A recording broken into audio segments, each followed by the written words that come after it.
மகிழ்வதாக, மண்ணுலகம் களி கூர்வதாக, விண்ணுலகம் மகிழ்வதாக, மண்ணுலகம் களி கூர்வதாக. ஆண்டவருக்கு புதியதொரு பாடல் பாடுங்கள். உலகெங்கும் வாழ்வோரே ஆண்டவரை போற்றி பாடுங்கள். அவர் பெயரை வாழ்த்துங்கள். அவர் தரும் மீட்பை நாள்தோறும் அறிவியுங்கள். அவர் தரும் மீட்பை நாள்தோறும் அறிவியுங்கள்.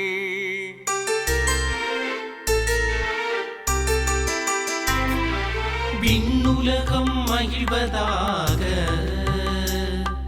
மண்ணுலகம் களி கூர்வதாக, விண்ணுலகம் மகிழ்வதாக, மண்ணுலகம் களி கூர்வதாக. பிற இனத்தார்க்கு அவரது மாட்சியை எடுத்துரையுங்கள். அனைத்து மக்களினங்களுக்கும் அவர்தம் வியத்தகு செயல்களை அறிவியுங்கள். ஆண்டவரோ விண்ணுலகை படைத்தவர். மாட்சியும் புகழ்ச்சியும் அவர் திருமுன் உள்ளன.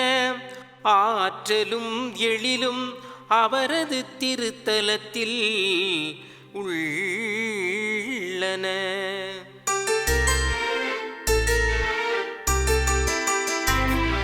விண்ணுலகம் மகிழ்வதாக, மண்ணுலகம் களி கூர்வதாக, விண்ணுலகம் மகிழ்வதாக, மண்ணுலகம் களி கூர்வதாக. மகன் இயேசு கிறிஸ்துவில் பிரியமுள்ள எனது அன்பு சகோதரிகளே சகோதரர்களே, உங்கள் அனைவருக்கும் நம் ஆண்டவராக இயேசு கிறிஸ்துவின் அற்புத நாமத்திலே வாழ்த்துக்களையும் வணக்கங்களையும் தெரிவித்துக் கொள்கின்றேன். இன்றைய திருப்பாடலை பற்றி சொல்ல வேண்டும் என்று சொன்னால், புதிய பாடல் அகில உலக அரசருக்கு. ஏன் என்று சொல்லி பார்க்கிற பொழுது இந்த திருப்பாடலின் ஆசிரியர் அழைப்பு விடுக்கிறார். எதற்காக? மேலான கடவுளை புகழுங்கள் என்று சொல்லி. எப்படி புகழ வேண்டும்? புதிய பாடலோடு புகழ வேண்டும். ஏன் அவருக்கு புதிய பாடல் பாட வேண்டும்? அனைத்தையும் புதுப்பிக்கிற கடவுள். கட்டாயமாக உலகம் முழுவதும் இந்த பாடல் பாட வேண்டும் என்றுதான் இந்த திருப்பாடலின் ஆசிரியர் சொல்கிறார். திருப்பாடலின் ஆசிரியர் சொல்வதை பற்றி பார்க்கிற பொழுது எசாயா புத்தகம் 42வது அதிகாரம் 9வது இறை வார்த்தை இதை தெளிவாக சுட்டி காட்டுகிறது. புதியவற்றை அறிவிக்க போகிறார் என்று சொன்னால், பழையவற்றை எதையெல்லாம் அறிவித்தாரோ அதெல்லாம் நிறைவேறிவிட்டது. எனவே புதியவற்றை அறிவிக்கிறார். அனைத்தையும் புதிதாக கடவுள் கொடுக்கிறார் என்பதை இது தெளிவாக சுட்டி காட்டப்படுகிறது. படைத்தவர் மறுபடியும் புதுப்பிக்கிறார். புதுப்பித்ததை நமக்கு கொடுக்கிறார். ஏன் என்று சொன்னால், இந்த கட்டாய வேலை வாங்கினார்கள். பாபிலோனிலே அவர்கள் அடிமையாக இருந்த பொழுது கட்டாய வேலை செய்தார்கள். 50 ஆண்டுகள் இந்த கட்டாய வேலையை செய்து கொண்டிருந்தார். எனவேதான் அங்கிருந்து வருகிற பொழுது புதிதாக அவர்களை புதுப்பித்து ஒரு விடுதலையை கொடுத்து ஆண்டவர் அவர்களை அழைத்து வந்தார். எனவேதான் அவரை போற்றி பாடுங்கள். ஏன் போற்ற வேண்டும்? நம்மை அந்த கட்டாய வேலையிலிருந்து அவர் விடுதலை செய்து அழைத்து வந்திருக்கிறார் என்பதுதான். மீட்பை தினந்தோறும் பாடுங்கள். ஏன்னா ஒவ்வொரு நாளும் அவர் கொடுத்த மீட்பை நினைத்து பார்க்க வேண்டும். இனிமேல் கட்டாய வேலை செய்ய வேண்டிய அவசியம் இல்லை. என்னால் எதை செய்ய முடியுமோ, எந்த அளவுக்கு செய்ய முடியுமோ அந்த அளவிற்கு நான் செய்கிறேன். ஆண்டவர் கட்டாயப்படுத்த மாட்டார். ஆனால் செய்ய வேண்டியதை நாம் செய்தாக வேண்டும் என்பதற்காக நமக்கு அந்த ஒரு சுதந்திரத்தை ஆண்டவர் கொடுத்திருக்கிறார் என்பதை இந்த திருப்பாடலின் ஆசிரியர் தெளிவாக சுட்டி காட்டுகிறார். அப்போஸ்தலர்கள் மிக அருமையாக சொல்வார்கள், கண்ணால் பார்த்ததை காதால் கேட்டதை நாங்கள் அறிவிக்காமல் இருக்க முடியுமா என்று சொல்லி திருத்துதர்கள் மிக தெளிவாக சொல்லுவார்கள். அப்படி பார்க்கிற பொழுது நாம் கண்ணால் காண்கிறோம், காதால் கேட்கிறோம். ஆண்டவர் நமக்கு அனைத்தையும் செய்கிறார். எனவேதான் நம் அனைத்திலும் அவரை கடந்து வந்து விடக்கூடாது.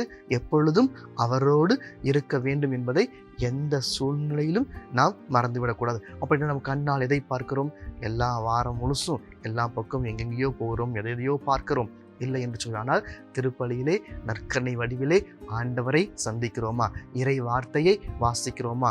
ஆண்டவருடைய நலன்களை பற்றி நாம் எடுத்து சொல்லுகிறோமா? நாம் எதையெல்லாம் பார்க்கிறோம்? அனைத்தையும் கடவுள் வடிவிலே இறைமகன் இயேசுவினுடைய ஆற்றலோடு நாம் பார்க்க வேண்டும். அப்படி பார்க்கிற பொழுது மாட்சி, வியத்தகு செயல்கள், இந்த இரண்டையுமே கடவுள் செய்கிறார். கடவுளுடைய மாட்சி எங்கே இருக்கிறது? இந்த உலக படைப்புகள் அத்தனையிலும் இருக்கிறது, உங்களுள்ளும் இருக்கிறது, என்னுள்ளும் இருக்கிறது. அந்த இறை மாட்சியை நாம் கண்டிப்பாக பார்க்க வேண்டும், வெளிப்படுத்த வேண்டும். அப்படி எப்படி வெளிப்படுத்துவது? ஆண்டவர் நமக்கு எதை சுட்டி காட்டுகிறாரோ, நம் மனதிற்குள் எது தோன்றுதோ அதை வைத்து ஒரு புதிய பாடலை பாட வேண்டும் என்று சொன்னால் அனைத்தையும் புதுப்பித்து நமக்கு கொடுக்கிறார். வியத்தகு செயல்கள், வியத்தகு செயல்னா நம் மனித சக்திக்கு அப்பாற்பட்ட செயல்களை கடவுள் செய்கிறார். அப்போ அந்த அப்பாற்பட்டது என்று சொன்னால் என்னால் முடியாது, இன்னொருத்தர் செய்கிறாங்க, அவங்களாலையும் முடியாது, யாராலையும் முடியாததை செய்து காட்டுகிறவர் கடவுள். எனவேதான் அது மனித சக்திக்கு அப்பாற்பட்டது என்று சொல்லி நாம் கடவுளை பார்க்கிறோம். அப்படி பார்க்கிற பொழுது இது ஏன் போர்? அந்த போரிலே வெற்றி அடைய வேண்டும். யார் வெற்றி அடைவார்கள்?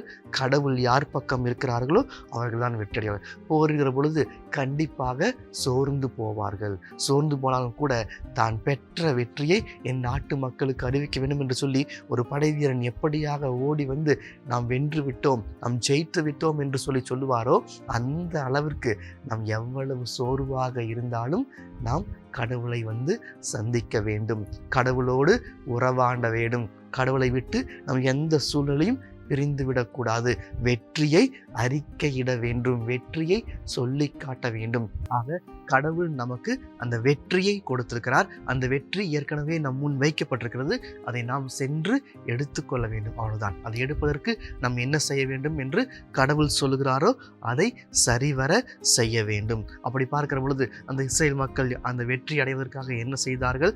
முதல்ல சிலைகளை பயன்படுத்தினார்கள், சிலைகளை வழிபட்டார்கள், அங்கிருந்து வெளிவர வேண்டும். அப்ப உண்மை கடவுளை அவர்கள் பார்க்க தவறிவிட்டார்கள். அந்த உண்மை கடவுளை நாம் பார்க்கிறோம், அந்த உண்மை கடவுளோடு பேசுகிறோம், அந்த உண்மை கடவுள் நம்மோடு பேசுகிறார். முற்காலத்திலே நம் மூதாதையரோடு பேசிய அந்த வார்த்தைகள் வழியாக நம்மோடு பேசுகிறார். நம்முடைய அமைதியிலே நம் உள்ளத்திற்குள்ளாக அவர் அனைத்தையும் வெளிப்படுத்துகிறார். ஆக அந்த உண்மை கடவுளை நாம் வழிபட வேண்டும், அந்த உண்மை கடவுளின் மாட்சியை நாம் புரிந்து கொள்ள வேண்டும். அப்படி பார்க்கிற பொழுது அந்த உண்மை கடவுள் உண்மையிலேயே உங்களுக்கும் எனக்கும் என்ன செய்திருக்கிறார்?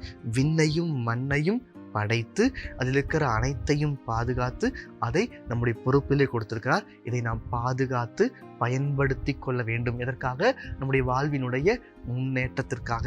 இதில் இருக்கிற எதை எப்படி வேண்டுமானாலும் மாற்றி நாம் உபயோகித்துக் கொள்ளலாம். ஒவ்வொன்றையும் நாம் புதிதாக கண்டுபிடிக்கிறோம் இல்லை, புதிதாக உருமாற்றுகிறோம், அவ்வளவுதான். ஏற்கனவே இருக்கிறத ஏதாவது ஒரு இதில் நாம் மாற்றி பயன்படுத்துகிறோம், அவ்வளவுதான். நாம் புதுசாக எதையும் நாம் உருவாக்குவதில்லை, கண்டுபிடிப்பதில்லை. மாறாக ஒரு விஷயத்திலிருந்து இன்னொன்றை நாம் மாற்றி பயன்படுத்துகிறோம், அவ்வளவுதான். ஆக இந்த மாற்றியும் புகழும் எப்பொழுதும் இறைவனுக்கு மட்டுமே உரிதாக இருக்கிறது என்று சொன்னால் இதை நாடுகளுக்கெல்லாம் நாம் சொல்ல வேண்டும். எல்லா நாடுகளிலும் நாம் இதை அறிவிக்க வேண்டும் என்று சொன்னால் ஆண்டவர் வியத்தகு செயல்கள் செய்துள்ளார். கட்டாயம் உலகம் முழுவதும் புதிய பாடல்களோடு நம் ஆண்டவரை துதிக்க வேண்டும். அப்படி ஆண்டவரை துதிக்கிற பொழுது அந்த புதிய பாடல் எதை செய்கிறது என்று சொன்னால் அனைத்துலகிற்கும் கடவுளாக இருக்கிற உண்மை கடவுளை போற்றுகிறது. ஆமேன். ஜெபம். எங்களை எந்நாளும் அன்பாய் காத்து நேசித்து வழிநடத்தும் எங்கள் அன்பின் பரலோக பிதாவே, மேலான கடவுளாகி உம்மை புகழ்கிற ஆற்றலை எங்களுக்கு தாரும்.